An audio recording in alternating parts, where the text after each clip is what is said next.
Farmers do tend to have this reluctance to plant trees on ground, but my argument was that if you're not doing anything with it, then you're not taking it out of agriculture, you're actually just adding to your existing business and making something of it.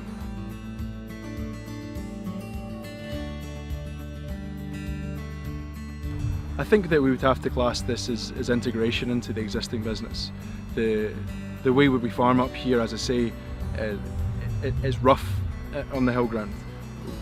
We are maximising the marginal asset, but we're also providing shelter for the stock that we do farm up here.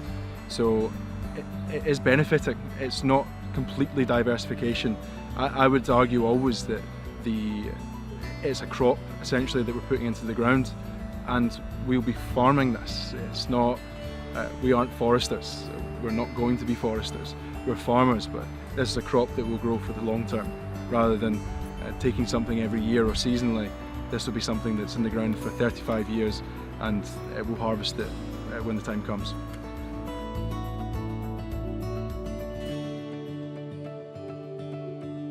When Dad worries about succession, I think we've put something pretty good in place to look after not just us right now, but the future generations as well.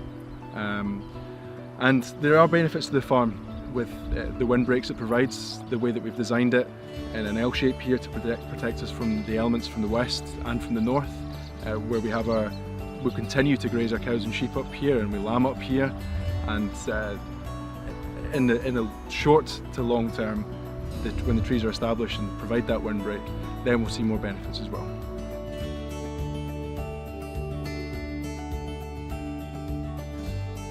Initially we had planned to do about 100 acres of forestry up here, and that's what we fenced off, but within the fenced area there's several constraints which you need to work around, which is with the deep peat, there's a fair amount of that. There's a great crested newt spot, all sorts of things that you have to find what's there before you start planning these things. Identify what's there, plan around it, and make it work for yourselves and for the environment, I suppose.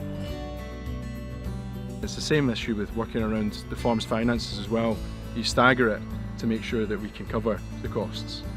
Make sure we're not putting ourselves under any other pressure that we don't need, to make sure that we're progressing but preserving what we have in the meantime as well.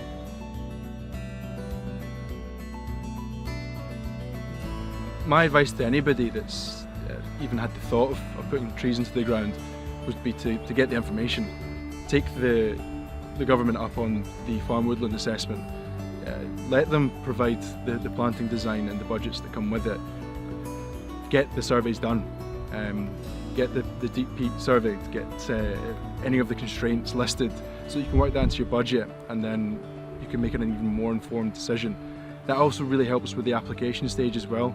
It's making sure you're ahead of the game.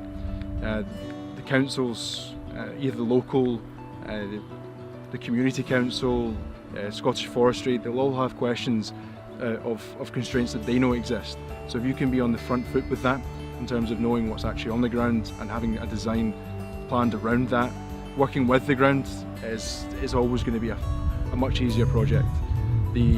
What we realise in here is there's so much that you need to protect.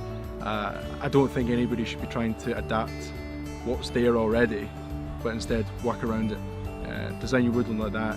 It'll be a more attractive scheme, it'll be a more diverse scheme, and it'll bring more benefits to not just the family or the farm planting it, but to the wider public and the environment as well.